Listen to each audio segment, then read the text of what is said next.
Welcome to Art Unscripted, a podcast where we explore the many ways people connect with and live with art. I'm your host, Gayatri Singh. In this series, we're speaking to collectors, curators, thinkers, and those whose perspectives open up new ways of seeing art. I would say be bold, and follow your own inner voice. My guest today is the German ambassador to India, Dr. Philipp Ackermann, an art historian by education and a diplomat by vocation. But titles alone don't tell the full story. During his time in India, he has immersed himself into the art, culture, and food of the country. And he is a true mango lover, perhaps knowing more about our beloved fruit and its varieties than most of us Indians. What stands out most is his genuine curiosity and care for Indian art and culture. In this episode, we'll talk about how Indian art looks from the outside, what young collectors can learn about context, and how Indian artists can better navigate a global landscape. We'll also explore the Art in Residence program, which has created a platform for emerging artists and has been supported by the German ambassador. Thank you, Ambassador, for joining us today. It's a pleasure to have you with us on this podcast.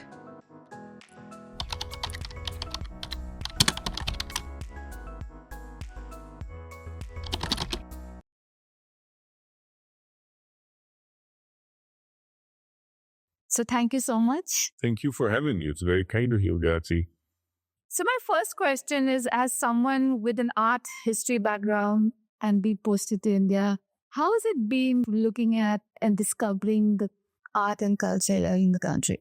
So first thing one has to say is that this is a country like no other when it comes to art, because you have basically an uninterrupted time frame of art which goes back, 2,000-3,000 years.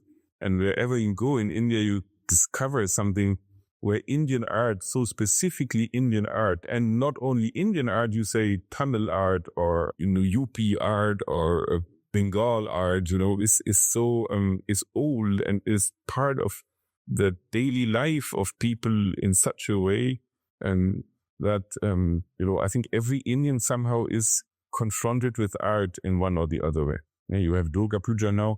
Look at what they do during Durga Puja in Bengal. Is crazy. They have these pandals in a very traditional way, but also in a very modern way. Fantastic contemporary, fantastic art. And it goes with the flow of thousands of years, in a way of revering Ma Durga. And that's something which I find very fascinating. And so everybody who looks at Indian art has a long tradition of art and history to look at the temples as much as at contemporary art. I think that the Indian contemporary art market is relatively sophisticated. It's a market that stands out. It is you can compare it to many other art markets in the West, for example. There is a very lively art scene. You go to cities, you see galleries, you go to art fairs, so you see what is going on, what's happening, because art is, of course, not only the continuation of a flow of history and art, it's also, the reflection of what, you are confronted with in your daily life. And there is a lot of things that, are on your plate here, look at environment and pollution, look at, social tensions, look at structures of families, look at the destruction of nature, and it's the problems humanity faces nowadays were transferred into artwork. And that is something which I find very fascinating when you look at Indian contemporary art.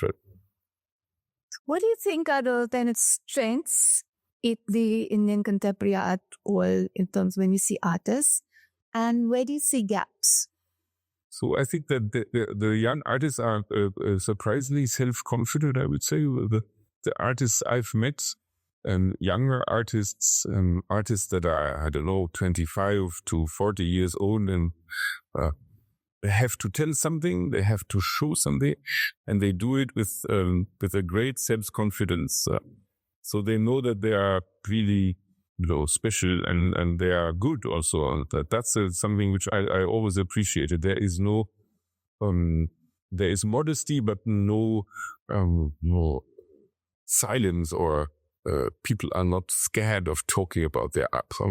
And the Indians are talkative and are argumentative people, and that is also reflected when it comes to the younger artists. So I like that very much, because you can engage in discussions on artwork with the young artists. What sometimes in, let's say, Europe is not so easy, because if you don't understand it, that's your point. If you don't understand what I'm doing, get over it. You are maybe too stupid, or you are too far away. That's not the case here. You engage with every artist in a very nice discussion about his or her artwork. That I find very nice. So in a way, they're very confident, yet they are very keen to kind of spread their message. Confident and communicative, I would say. I'm very, very ready to interact with you and show what they have to say. And I think everybody has something to say. It's never boring. What you look at it, you might not like it so much, you might not understand it so much, but once you engage in a conversation, it becomes very interesting. So I think that's the strength of the Indian art market. So I think what is a problem, I think, is getting the young artists and the collectors together. How do you get attention from collectors who look at you, and this is basically when I see the buyers here, if I see the people who really collect art, there is a tendency to go to the well-established galleries, to the channels that are have proven to be solid, and sometimes I feel there might be a little more adventurousness and openness and curiosity to discover new art also, which is also much cheaper. You should not forget, emerging artists don't charge that much. If you have an established artist, and if you buy a 𝗂𝗏 or 𝗏𝗏, that's very expensive. But if you see this guy 𝗏𝗏, who is now here in this very room, a very interesting artist, full of messages and I think it's worth looking at what he does and how he presents it. You get a much more favorable price, I'd say. So it's worth looking at the young ones. It's worth looking at the galleries who represent emerging artists much more than the established ones. That's I completely.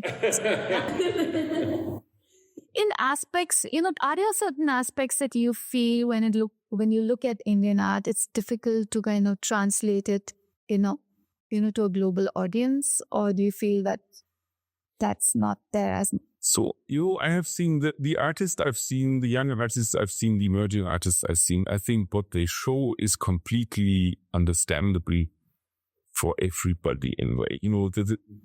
I've seen a couple of people who are really into this environmental problems we are facing everywhere in India, particularly. And when they show their work, you understand completely and immediately where they come from and what they want to show. So I've never had really problems to understand Indian art. And there is also a very a wonderful way, I would even say, to weave into your art the traditions of Indian art. So you feel that many, many people know how the traditional art and handicrafts of India can be used in showing what you want to show. People go to this school in Vadodara, I think, when you the old painting and the miniature painting school, and you come out of the school as a fantastic skilled miniature painter. But when you bring that into your own artwork, it's very unusual because you see the tradition of India being reflected in art. So many people do that. Many people don't do it, but I find that very that speaks to me a lot, because I think it's the digestion of this old, ancient and century-old art that we are seeing here, what we are confronted with, is reflected in this art, in the new art and the contemporary art.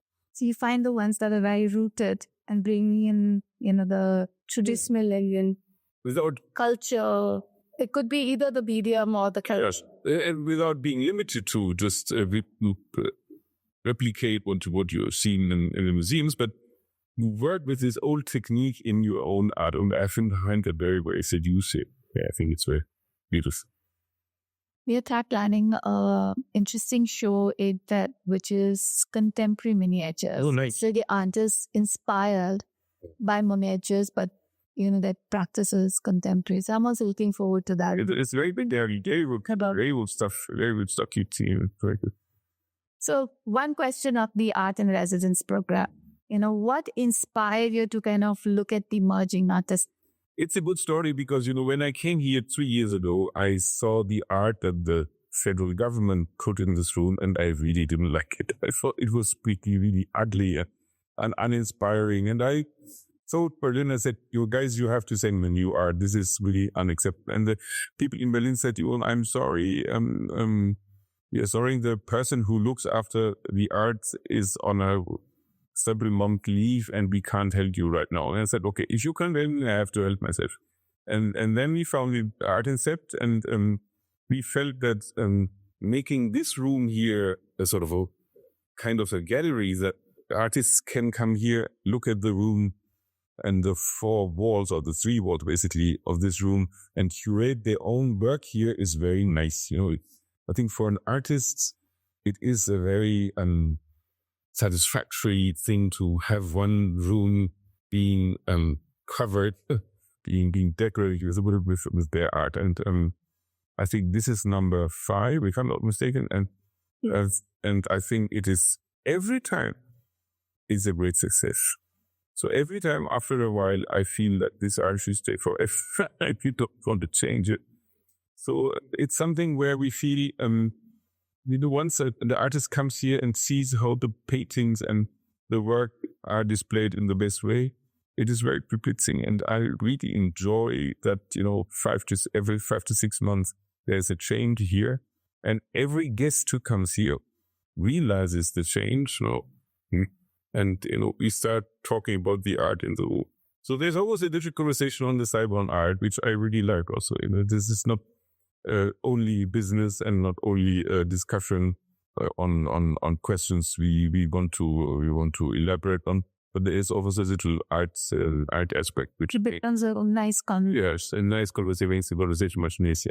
And it's really interesting, because when you look at it from the artist's perspective, many of them have never been exposed to any kind of international audience other than in the art fair. So this gives them a chance to interact and feel a lot more confident. Yeah. That's really helped them a lot also at the same point. Yeah. Well, I'm sure it is. And that's what the beauty of the program. So what do you see in terms of a role or an initiative that could help in kind of a better cultural exchange when it comes to India and Germany and contemporary? So, Germany is a hugely sophisticated contemporary art market. There are many, many very good artists in Germany. Galleries of all, levels are coming to Germany, international galleries, German galleries. You have everywhere there are art fairs or gallery weekends or art weeks. And so it is a very, very lively art scene in Germany. I think many of the Indian artists we see here would be fitting perfectly in the sort of the gallery business of art. So basically in Germany, so basically it would be great to have more galleries coming to India and having what India has to offer. India has a very good reputation in Germany, and if you show young Indian artists in German galleries, there would be quite an attention. The big Indian names are well known, but the young ones, I think there's still a lot of potential. And the question is, how do you get galleries from Germany interested in what happens in and beyond the top level, which is way too expensive also for the German market actually. But when you go in the ones who really emerge right now, then I think. In terms of contemporary art, how important do you think, why does it excite you in terms of documenting the times we live in? Yeah.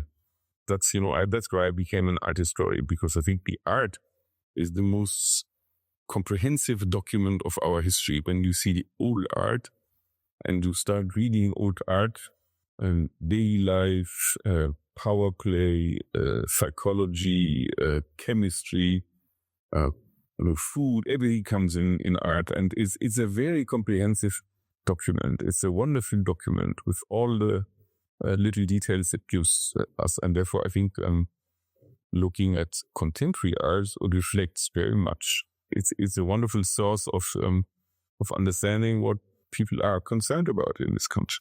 And for example, I think we see so many artists talking about the environment, and that is perhaps one of our biggest concerns. Yes, and I think it's the third in a row now is very much into environmental.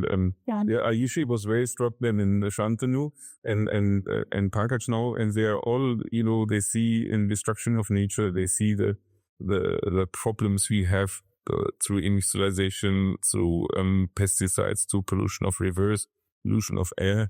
And I think it's the question of our times. And in India in particular, if you live in Delhi in winter and you realize how polluted the air is, and it's sometimes a little apocalyptic, one would say. And therefore, I fully understand that artists are very much seized by this problem. How do we get nature back on track in here? How do we get cleaner air? How do we get forests and meadows and rivers clean again?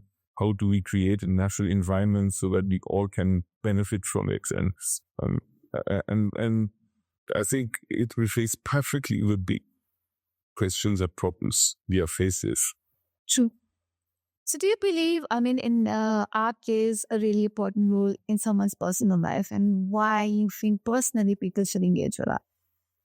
Yeah, I think there is an aspect of beauty to it, of course. Art makes your environment just much more interesting, inspiring, beautiful. But it's also, art is a wonderful way of showing your own CV, in a way, your own life through the years and decades. So I'm not a collector in the sense of collecting arts systematically, but I have, wherever I was, and I was around quite a lot, wherever I was, I bought some art. I bought some paintings or sculptures, and that's what I carry around. And when I look at them, I remember my years in New York, I remember years in Berlin, or my first stint in India. And that's something which I'm it's basically, this is, when you look at my art, is basically you look at my life source. True. It is a little bit of a reflection to us. Yeah. It's the art that we have. Yeah. It's the most precious thing I would say I had is art. Is the most sophisticated devices I have is my artwork. That's lovely. You were talking about Germany having a very, art robust market, a lot of artists. What role does the government play in promoting art? So it's an interesting question, because I think when you look at the contemporary art market, government has no role. So it's basically really a market-driven, gallery-driven, interest-driven phenomenon. But what the government does in Germany, and that's insofar it comes into this game, is a very, very big program for museums, showrooms for art. And so basically all the museums, most of the museums in Germany are state-run museums and state-funded museums.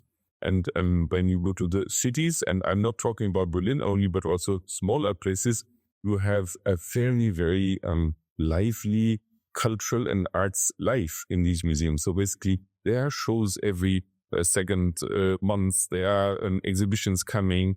The exhibitions come with programs of guided tours, of lectures, of and these people who organize it are state civil servants, state-funded civil servants. So I think you should not underestimate the role of museums, be that old art museums or sculpture museums, but also contemporary art museums, that basically also set a tone in a way when it comes to contemporary art. You have big exhibition opportunities like in Berlin, 𝗏𝗏 𝗨𝗏, where you have huge surface of, where you can show your art, but also in Frankfurt, Schirn is also a very beautiful museum for contemporary arts, often in architecturally very interesting buildings also. So the museums in Germany play a very important role when it comes to the arts, as bringing the art to the public.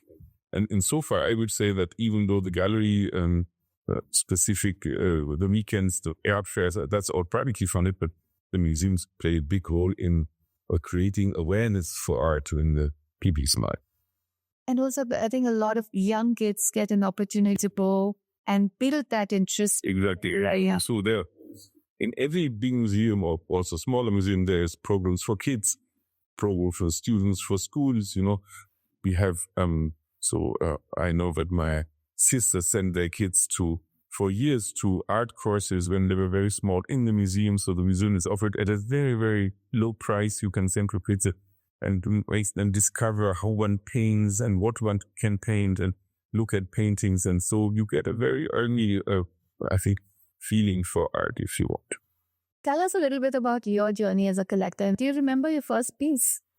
The first art that you bought? So I will tell you the first big piece I bought, because I always bought little stuff. I was in New York on 9/11. So when the attack happened in the World Trade Center, and I had discovered before 9/11, I had discovered a gallery in Brooklyn, Williamsburg, which sold very, very nice art, very interesting art. I thought my eye fell on one painting which I quite liked. I thought at the beginning it was airbrush, but that turned out it was painted, very, very interestingly painted, and a very nice motifs. And I thought it is a very spectacular. I remember the price, it was $7,000, and I thought that's a little, over my budget. Actually, I was young. I was, 30 or something. I felt.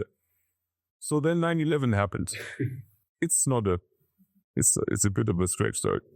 So after 9/11 in New York, everybody thought the world had come to an end, and all galleries thought that now it's over. We will never sell a piece. We will never fly. We will never put a foot in the airplane. So there was a sort of hysteria after 9/11 that was very palpable. So, but I went to see that gallery again, and it was what should we do after a couple of days, 2-3 days later, and I wondered whether they opened or not. They were open. I went in the gallery, and I discovered this beautiful painting which I liked so much. And the woman said, "You want to have it?" I said, "Yeah, I'd like to have it." 3,500. She said, she halved the price. And I said, "This is an opportunity I cannot let go." So basically, I bought it for $3,500, which was also then for people with money, and I was very happy. So then I met the artist. The artist was furious, of course, because he saw his money shrinking. Also, he said, I never gave permission for them to sell this painting at that price. But these, after 9/11, nothing was normal in New York. I was in San Francisco at that time. Just saw that entire change from that day. Crazy, no? It was crazy. But I got very friendly with the artist then. Timothy Wilson, a very nice guy, very successful artist. And so this is a painting I love really, because it goes with this memory, and I'm very happy that I bought it, and I still find it very good. So there is now, 24 years later, I still feel that I did right buying it, although it was maybe not at the appropriate price for the artist. Is there a particular artist that you want to buy? It's been something that really kind of, I want that. There is certainly, there is a German artist called Christoph Niemann. He's very well known. He does the New York Magazine covers. And he's more of a witty guy. He has a sort of his way is more graphic, but he has some artwork which is so specifically beautiful. But he has a watercolor technique which I really like, and it's wonderful. It's beautiful, and once when I'm rich one day, I'll buy one of his watercolors, because I think they're extremely expensive. Yeah? And I would like to buy some old art sometimes. I'd like to have some prints by Rembrandt or something. Basically, that's not, you can buy them once in a while. It's not completely excluded. And prints are, of course, cheaper than originals. But I did my PhD on Dutch painting and etching and engraving on the 17th century. So that's a period which appeals to me a lot. So that's something that I like also. So. What do you think, about residencies? Artists go to residencies, and how is that, really good in terms of cultural collaboration and helping Indian artists to gain exposure Yeah, I think that once you invite people to your home and, show your work in private homes and not in museums or galleries, it makes a big difference. It's, this is not a space where people come to see your art. It's a space where people live and work and sit and eat, and the art is part of a much more granular environment than only in a gallery. So it makes a big difference, I think, if you want.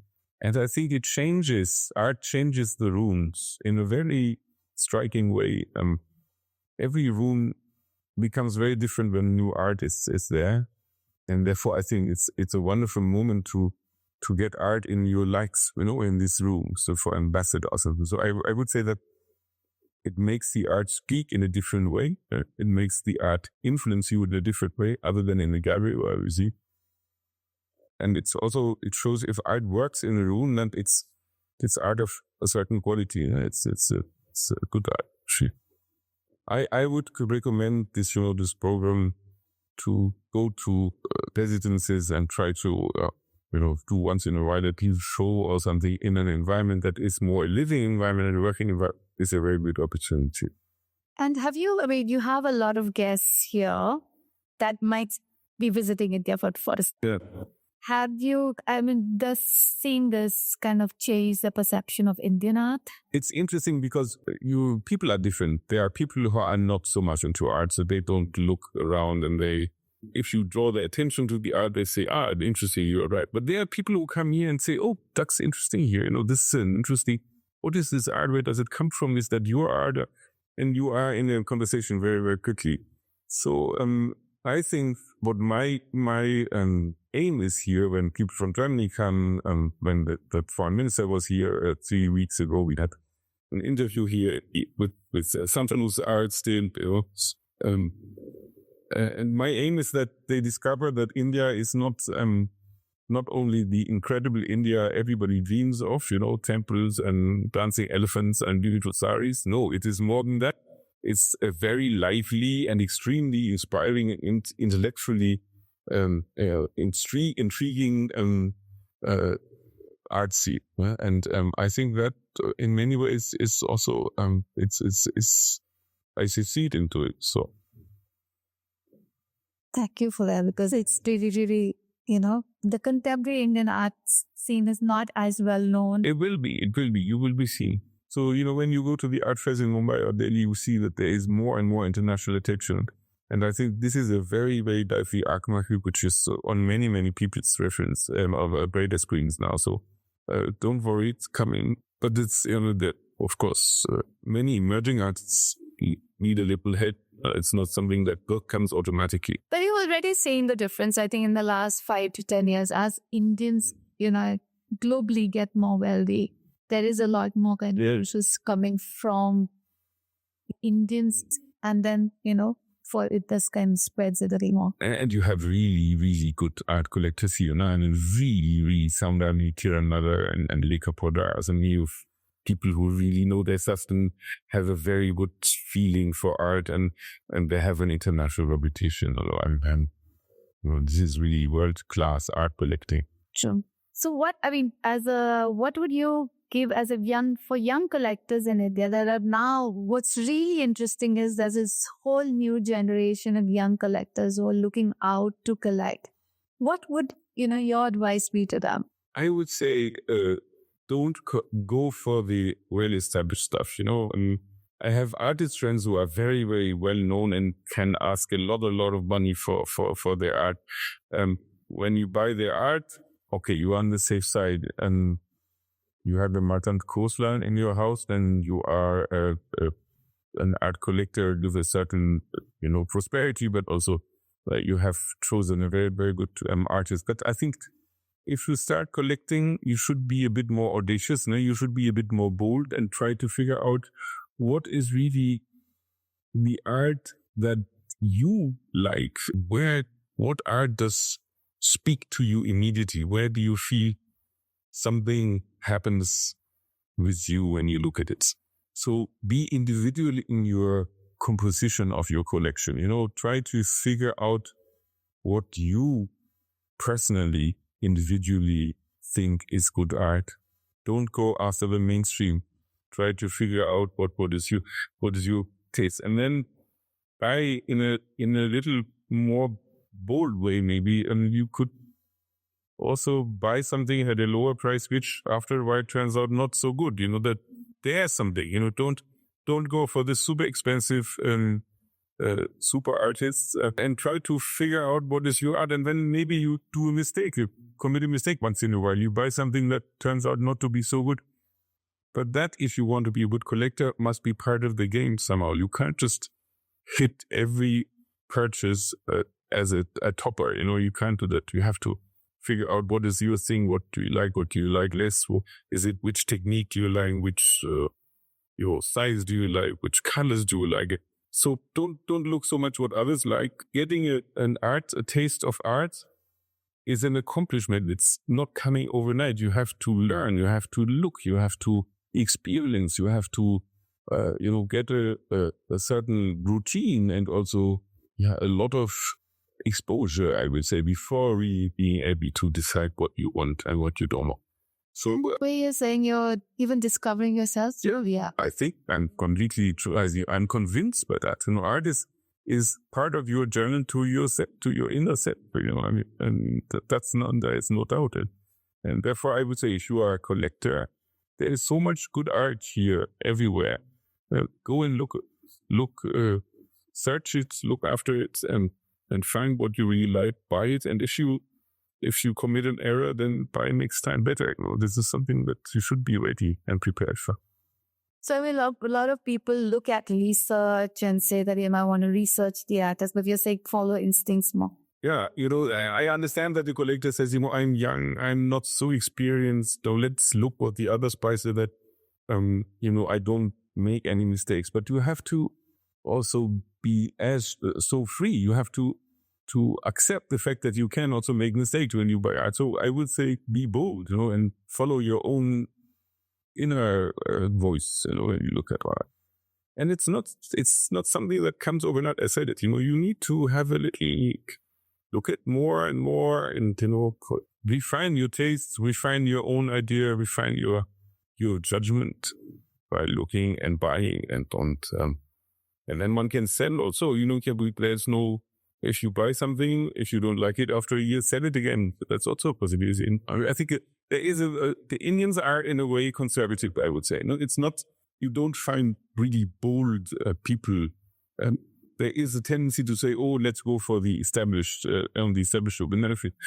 If you are really self-confident and good, and you want to set up a good art collection, follow your own voice and not the voice. That's a lovely thing to say. I've seen, even as I collect works, over time, you see yourself grow, and even what you pick changes. And that's also a lot of fun, because you're like looking at it and saying, oh my God, that's part of your life. You see your life reflected in the art you buy. So you remember why you liked it at that time, why you like it less now, or why you rediscover it. That's also a possibility. And there are moments in your life that can pick, draw you towards certain artists, which later you might say, why did, but why you were drawn. So of the other side, when you're looking at our emerging artists, and as they kind of try to look at ways and growing and perhaps also getting an international audience, what is your advice to that? To the artist too. To the artist. I think also an artist should look a lot at art, at other arts. So I think you get better by experience also. Don't concentrate yourself exclusively on your own art. That's important for your own development. I see artists who do. So I will tell you, when you look at the 17th century in Holland, where basically the first time art becomes a mass product, where every family had art for the first time in the history of humanity. You had highly specialized painters who, let's say, painted cows, very well cows, but they did it for 50 years, and they sold cows. It's very repetitive. They accomplished a very wonderful level, but it's always cows, because they sold them, and it was a good way of making money. And there is a tendency that sometimes artists repeat themselves all the time, and also contemporary artists, they use the same technique, same colors, and this is variation of one theme in a way. And I would say a good artist has to develop his or him or her sets.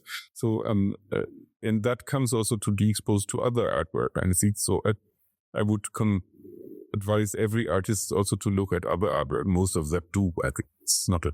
And then I think it's very good to try to get into programs of fellowships or stipends or where you feel that you can work, you get a grant. For example, I went to 𝗲𝙗𝙗 the other day, and there is a contemporary art scene, where artists can work for a month or two in Ende, but also, this, you have studios, you get studios and you work and you can show your work. So I think these are good starts for artists, where you get in a group show maybe and show what you can do and then also compare with others. So go out, don't stay at home all the time.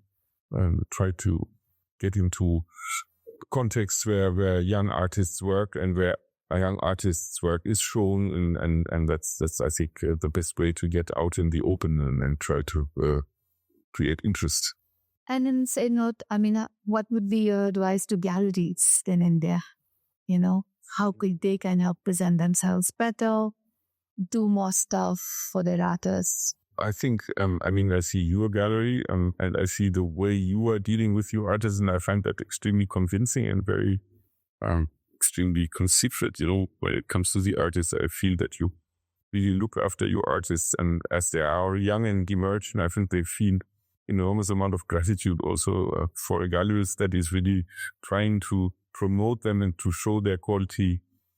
I'm very touched in a way that, the artists I've had here in this, they are not, New York trained, fluent English speakers. They are not extremely globally acting and moving people. They are basically also from lower middle class families with a limited amount of English, but they have a very strong language when it comes to art. And that, I think, for me, it is one of the most convincing elements of this artist in residence program. And my respect and admiration goes to you, actually, because you find them and you groom that in a way, and they are extremely happy to be with Art Incept, and they feel that this is maybe the way or the best way to get to a broader public and to be more known and also sell better. So I think you are doing a great job, actually. Thank you so much. Two last two questions, but what gives in your view a work, something that holds value? What is it that you think? So I look at colors and, when you talk painting now, I look at colors and composition. I have a very, the eye that is trained by my academic study. I have an eye that looks at art in the way of an art historian. Now, that's not the normal way people look at art. You look different at art than I do. But I feel that, the first thing I see on a painting or on a watercolor is what is the composition and what is the color. And mostly, when you look here, I find both very convincing. I see a lot of art which I don't like. I have to say that openly. I don't like every art. I think I'm a picky art and person. It's not something that I don't like contemporary art. And sometimes also contemporary art doesn't speak to me so much. It's not that I'm fully embracing every work I've seen. And I was at Shantanu's show in 𝗤𝙗𝗍, and there are some things that are stunningly and fantastically done. I'm very, very fond of it. Some things don't speak to me in the same way. So you see, but that's also good. He's very varied. He has so many different things to show. So I think composition in color, and then it's also the place where the artwork is. And then there is something immediate I cannot describe, frankly. And I don't know it. I don't know why I can't explain. It's just something that is extremely, it's an accomplished work of art, which I really like so. And when I talk to you, I'm looking at this painting all the time, and this big painting which I found literally big and maybe also a little dark. But now the more you look at it, the more you discover how nuanced it is and how many layers of gray and green there are. And then I find it's, the more I look at it, the more convincing. It's like when I was looking at it, especially with the light, you could see the various layers, and you can see that as well. Yeah, exactly. And the light is not so bad. So you see the trees and the twigs and the branches, and it's really beautiful. So as you continue, to explore India, it's a rich art scene, both traditional as well as the contemporary art scene. What are you so curious about? I haven't seen enough of India, and I'm looking forward to discovering a lot of old art and a lot of new art. So I read 𝗵𝗵𝗪𝗏 book on the Chola dynasty, which is Lords of Earth and Fire. It's a wonderful book, and it's really a very, very good read. And I want to go to Thanjavur. I want to see these temples. I want to discover the specificity of the Chola temples and the Chola artworks. There are families in the Thanjavur area that make the same bronzes that they did 2,000 years ago, and it's unbelievable. The tradition is there, and this is something which I'm very, very fascinated by. I want to see always new young artists. I'm very interested in seeing young artists, emerging artists, like the artists you represent and their work, and you can see that in the cities, in galleries. So I will continue to do so. But there is still a lot to discover in the subcontinent, where you feel, you are in awe in front of this incredible richness of culture and tradition, history. So looking forward to discover. In fact, when I look at travel around India and see all the old temples and palaces, it just kind of tells you why art of that moment, whether it's contemporary art or whether it was traditional art at that time, is so critical in terms of people knowing their culture and documenting that time. Without that art, we wouldn't be as rich. So I think India is blessed in many ways because you have this continuous development of art.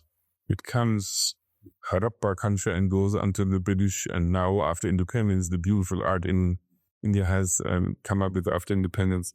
And it's one of the very few geographical spaces, I could say, where this continuity is somehow uninterrupted. Okay, there is, destruction every now and then. Muslim dynasties come, then Hindu dynasties come. Mosques are destroyed, temples are destroyed. But overall, you have this continuity, which is, I think, you don't find that anywhere else. Look at China, they destroyed basically their culture. In Europe, there is a lot of culture in Europe, but we have suffered 2 world wars. And, you see that the scars of these world wars are very visible and palpable in every German city or in Russia or Poland or elsewhere. You see how hard the war hit and how much culture and civilization was destroyed. So I feel India has this sort of homogeneity of the slow development of art that is very much there, and where the contemporary goes very well with the old one, and the very old work and the contemporary work basically is one wonderful line of culture and civilization. We are blessed to have that kind of culture, and I'm actually very thankful. But thank you so much. Thank you so much for actually being so good to our artists, promoting them, giving them the confidence and the genuine interest, because that genuine interest is what encourages them. And we've really been blessed to have been part of the Art in Residence program. So I still get very nervous when I have to present the catalog of the next artist I need to send you, because I know you're picky. So I was like, oh, you did well so far, didn't you? So it should look in notes. But thank you so much for your time today. Excellent. Thank you very much.